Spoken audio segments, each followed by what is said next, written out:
जय श्री राम दोस्तों, कैसे हैं? आशा है आप लोग अच्छे होंगे। तो दोस्तों आज फाइनली 22 जनवरी है, भगवान श्री राम का प्राण प्रतिष्ठा का दिन है।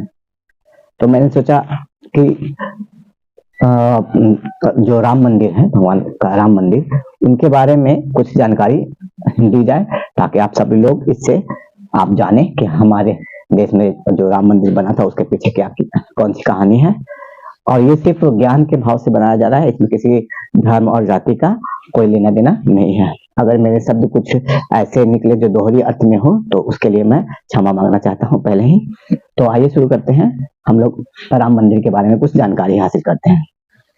तो देखते हैं सबसे पहले जो भगवान राम है, ये अयोध्या में इनका जन्म हुआ था। ऐसा कहा जाता है कि अयोध्या में जन्म हुआ था और पूरी रामायण इनके ऊपर बनाई गई थी।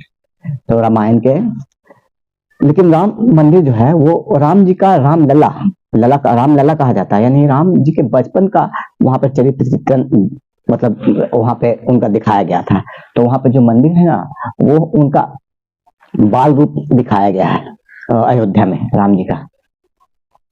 अयोध्या सबसे पहले हम लोग जानते हैं कहाँ है। तो अयोध्या हमारे देश के यूपी उत्तर प्रदेश राज्य में एक शहर है अयोध्या, जो सरयू नदी के किनारे बसा हुआ है। अब हम लोग जानते हैं कि भगवान राम जी के नाम पे हमारे देश में बहुत सारे त्योहार भी मनाए जाते हैं, जैसे रामनवमी, दशहरा, दिवाली। इन्हीं के नाम पे, राम जी के ही नाम पे ये तीनों पर्व मनाए जाते हैं। इसके अलावा और भी बहुत सारे पर्व होंगे, मुख्य रूप से ये 3 पर्व राम जी के लिए मनाया जाता है। अब आप लोग जान सकते हैं कि जो राम मंदिर बना है, तो कोई भी चीज मंदिर बनता है तो उसका एक वास्तुकार होता है। तो जो राम मंदिर है उसका वास्तुकार कौन है? तो राम मंदिर का वास्तुकार है सोमपुरा परिवार। सोमपुरा परिवार इसलिए लिखा गया है कि जो सोमपुरा टाइटल है इनके नाम के आगे, उनके पूरे परिवार के लोगों ने कुछ न कुछ योगदान इस मंदिर को बनाने में अपना योगदान दिए हैं, इसलिए पूरे सोमपुरा परिवार को ही इनका वास्तुकार कहा जा सकता है। उसके बाद ये शैली, किस शैली में मंदिर बनाई गई है? दोस्तों मंदिर हमारे भारत में 3 शैलियों में बनती है। उत्तर भारत में देखा जाए तो हम लोग देख सकते हैं नागर शैली का उपयोग होता है। दक्षिण भारत में देखा जाए तो द्रविड़ शैली में मंदिर बनाया जाता है, और दोनों का मिला जुला रूप देसर शैली में देखा जाता है। तो चूंकि उत्तर प्रदेश तो उत्तर में है, तो ये नागर शैली में ही बनी हुई है ये मंदिर। तो जो अयोध्या का राम मंदिर है वो नागर शैली में बनाई हुई मंदिर है। उसके अलावा हम लोग देखेंगे कि इसका इतिहास, पूर्व इतिहास जानेंगे तो पता चलेगा कि हमारे देश में सबसे पहले जो बाबर का आक्रमण हुआ था, तो बाबर ने इस राम मंदिर पहले तो नहीं कहा जा सकता है, इस स्थान पे एक बाबरी मस्जिद बनाया था। और बाबरी मस्जिद जब बनाया गया तो बहुत सारा, बाद में बहुत सारे ऐसे आए लोग, भारतीय लोग, इतिहासकार या पार्टी, जैसे विश्व हिंदू परिषद सबसे पहले बना था। तो विश्व हिंदू परिषद वाले ने ये साबित करवा दिया था, या पुरातत्व सर्वेक्षण विभाग ने खुदाई करके साबित करवा दिया था कि यहाँ पे हिंदू लोगों का पहले से कुछ मंदिर था। ठीक है, तो ये पूर्व इतिहास में ये बाबरी मस्जिद के नाम से फेमस था, जो कि अब राम मंदिर बनने के बाद बाबरी मस्जिद अब नहीं रहा। लेकिन ये विश्व जो इस पार्टी जो है विश्व हिंदू परिषद, इसे बीएचपी भी कहा जाता है। ठीक है, इसी पार्टी ने सबसे पहले बताया था कि यहाँ पे राम मतलब हिंदुओं का देवता का ये स्थान था।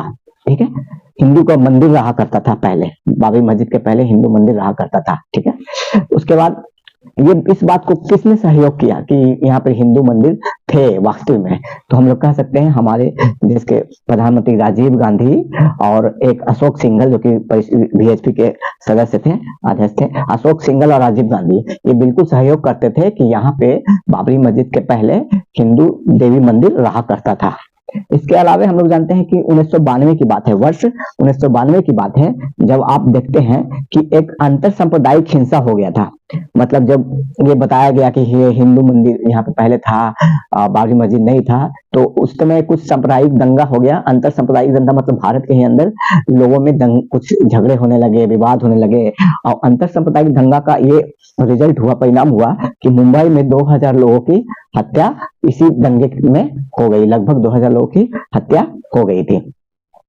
तब ये भारतीय उपमहाद्वीप जो था, उपमहाद्वीप, उसमें दंगा ज्यादा देखा गया। बाकी तो दूसरे देशों में भी हुआ, लेकिन भारतीय उपमहाद्वीप में इस दंगा का आतंक ज्यादा देखा गया।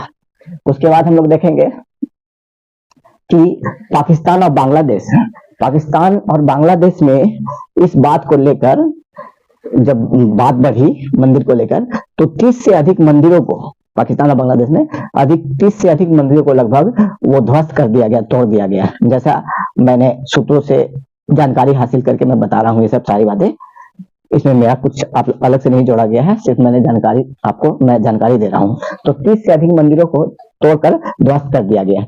उसके बाद हम लोग देखेंगे कि 2005 में आतंकियों द्वारा अस्थायी मंदिर पर हमला कर दिया गया था। वर्ष 2005 का समय था जब आतंकी जो थे वो अस्थायी राम मंदिर क्या है कि पहले जब बोला गया कि यहाँ पे हिंदू का मंदिर था, तो उस समय तो बाबरी मस्जिद को नहीं हटाया गया था, लेकिन उसके बगल में ही लोगों ने अपना डिमांड करके बगल में एक मंदिर बनवाया, उसे राम मंदिर नाम दिया गया, लेकिन ये अस्थायी था। तो अस्थायी राम मंदिर पर 2005 में आतंकी द्वारा हमला बोल दिया गया था, 2005 की बात है। उसके बाद हम लोग देखते हैं कि इसी में 5 आतंकी जो थे, आतंकवादी इस पे हमला किए थे, तो उनको सीआरपीएफ ने उसी समय मारकर ढेर कर दिया था, मतलब वो उसी समय उन्हें मार भी दिया गया था आतंकवादी को। उसके बाद जब भारतीय पुरातत्व सर्वेक्षण विभाग ने इसका जिम्मा अपने ऊपर लिया, तो दो समय 1978 और 2003 में, वर्ष 1978 और वर्ष 2003 में इसकी खुदाई की, और खुदाई से एक साक्ष्य प्रस्तुत किया कि इसके नीचे हिंदू देवी देवताओं का मंदिर है।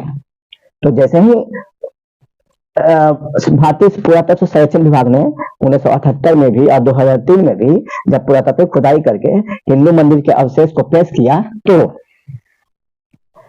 वर्ष 1993 आते 1993 के साल में ये क्षेत्र अधिग्रहण नियम, निश्चित क्षेत्र अधिग्रहण नियम पास किया गया, जिसके तहत इस क्षेत्र पर अधिग्रहण कर दिया गया।